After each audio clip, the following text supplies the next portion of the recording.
Hello, this presentation is about Jack the Ripper and the creation of his legendary through lazy policing and predatory press that came about during the Victorian era in London. But first, I must explain what this case is in simplicity. So during the time from August to December of 1888, in the East End of London, which was the Whitechapel district, there was 5 murders over a 5 month span, with no arrests, no hard identifications being made, and a lot of speculation going around, along with fear and anguish among the public. The 5 original victims, Mary Ann Nichols, Annie Chapman, Elizabeth Stride, Catherine Eddowes, Mary Jane Kelly, all were prostitutes, and all had a commonality of being butchered up by someone that, and mutilated by someone that seems or had to have had some understanding and education of anatomy. And for the next 130 years up to this day, there still has been no arrests, no hard evidence that has pinned down anyone post mortem, and has become a sensation of today.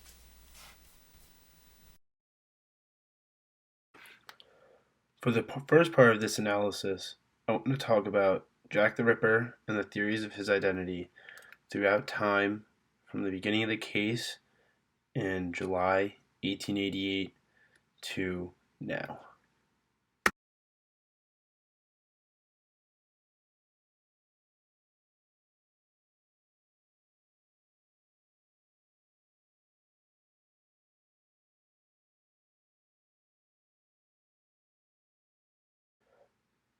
Numerous theories about the masked man, Jack the Ripper, have come about.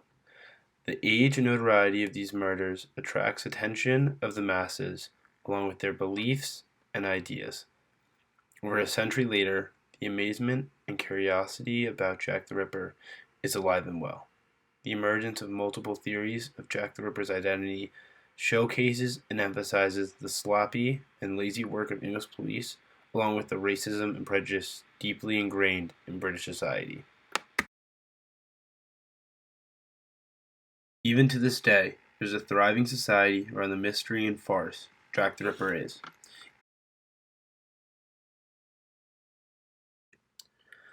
The Britons of the time, and even from a distance of 130 years, rejected the idea of a fellow citizen acting upon such evil impulses, and a number of marginal figures from London's ethnic minorities found themselves in the frame.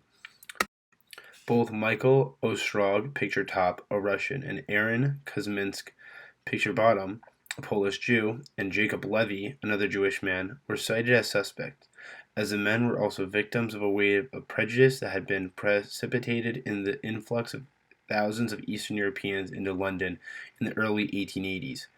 The identity of the killer was closest to being solved when he first attacked, yet even the police could not trace packages, find prints, or matching inscriptions, and allowed for these wild theories to run along while the public's wildest imagination sprouted and entrenched itself in public goose chases. These 3 men were immigrants of non-English descent. It can be focused on and harassed by the locals and people of Britain due to the lack of sufficient evidence from the British police force and London police. These men looked to Britain to create a better life, yet were dragged through the dirt with their name and these wild conspiracies.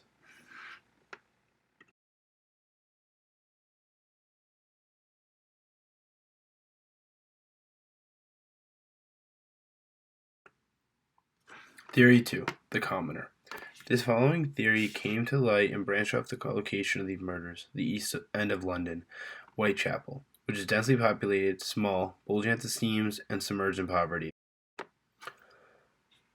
This theory came to blame the desolate and in need, where the murderer would need to know the area well to navigate in such a fog, and no one knows the area better than the crooked and poor that occupy it.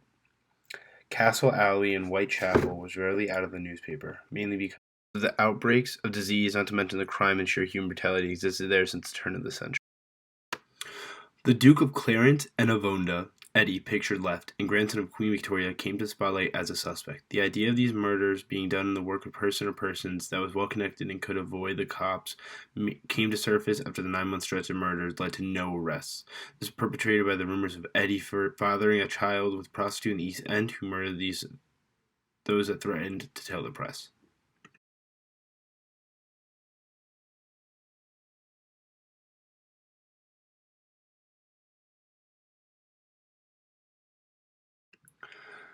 Theory 4, the man of medicine. The grotesque brutality of the murders, mutilation, and future taunting pointed towards a man of practice and education who put their knowledge to hateful and despicable means.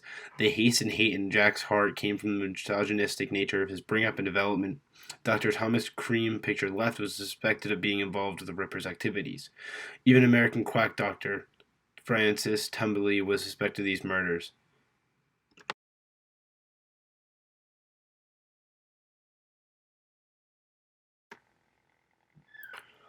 What the theories point to. These theories, although enthralling and imaginative, emphasize a greater problem with the case, the failure of the authorities of the time. Police came to fail the public as a serial killer ran through the streets of London while taunting the police numerous times and sending internals to the police.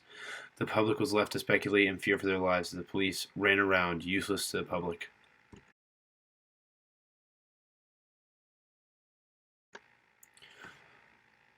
The police were already under hard criticism after findings of corruption and bad will. The Great Turf Frauds was an incident that took place in 1877 where 4 policemen were found to be complacent in bribery and blackmail. 2 gentlemen, Harry Benson and William Kerr, defrauded bettors and collected bets on horse races that never took place. In the police's chase to capture them, Benson and Kerr always seemed one step ahead of the police, until it was shown that 4 senior officers in the detective department, Inspector John, Chief Inspector Clark, Chief Inspector Drushakovich, and Chief Inspector Palmer were in the pay of Benson and Kerr, or had other means of being duped or blackmailed into doing their bidding. The flounder and fumble of the police results. The catch me who you can ideas of the police led the public in a state of fear and anguish to pain who Jack the Ripper was, for which such could be. The lackluster response to the police allowed imaginations grow wild, as previously stated, showed the prejudice and desperation of England to put this case to rest. Rumors came to blame outsiders and immigrants, then pointed to the poor and desperate, while leading to an inner conspiracy like QAnon that blamed the powerful and mighty, just in hopes of an arrest being made, even if there was no ground to stand on. That is what theories of Jack and the Ripper emphasize and say without even an arrest or confirmed identification throughout all the years. Hello. For the second part of this essay, I would like to talk about Jack London in the press. The local news for the time was revolutionary, and for the Victorian era was very, very new, very sensational, very of a new nature. One of the quotes I have is, "Our contextualization of Ripper news begins with some general observations about the nature of news reporting and its relation to the dominant values of society. The printing press was revolutionary almost half a millennium before and was still the central way of information passing. Newspapers played a vital role in creating the myth around Jack the Ripper and amplified his terror. The press came to adopt and run with these ideas of Jack the Ripper. The newspaper and press were the pipeline of information for all of London. These companies had decided what was written, read, and printed, observed, came to establish what the land cared about. There were moral interest and attention setting for the area." And during the time, there was something called sensation news that came about during the Victorian era in a lot of places. And nature of crime news in general, and the ways which stories about deviance served to reinforce the dominant values of society. Vulgar or not, news of crime and scandal appealed to the classes as well as the masses, and the principles and theories of journalism of the Victorian time proved biased when it came to their job of publishing the news. Newspapers have never been about simplicity or practicality, as those that harness longest attention lead to the most sales. Yet the British Victorian newspaper, with an invested interest in a serial killer in their backyard, played their pivotal part by fanning the flames. Consider newspapers played a vital role in creating the myth around Jack the Ripper and amplified his terror throughout his 9-month span. The greed-driven and ill-moral actions of the press threw the public in a frenzy, yet paid off quite well. It is estimated that, during Jack's autumn, London's newspaper sales rocketed, with the Star selling up to 300,000 copies a day. The raven obsession over these murders led to sensation news and speculation, even more as time came and passed with no hard leads or clues found. Newspapers came to cater to their audience with to expose their bias and based ideas their audience wanted to hear. Many topics came to surface where newspapers divulged and disagreed on their portrayal of the facts of the case. While the Fleet Street papers like Daily Chronicle and The Times took a more panicked approach to the murders and followed themes of outcast London, local papers such as East London Observer took a more sympathetic line, with even the Morning Post labeling the section "The Supposed Murderer in Whitechapel," which came to question the murders out of spite, not compassion and worry for the area. Overall, the press only gained from Jack the Ripper frenzy.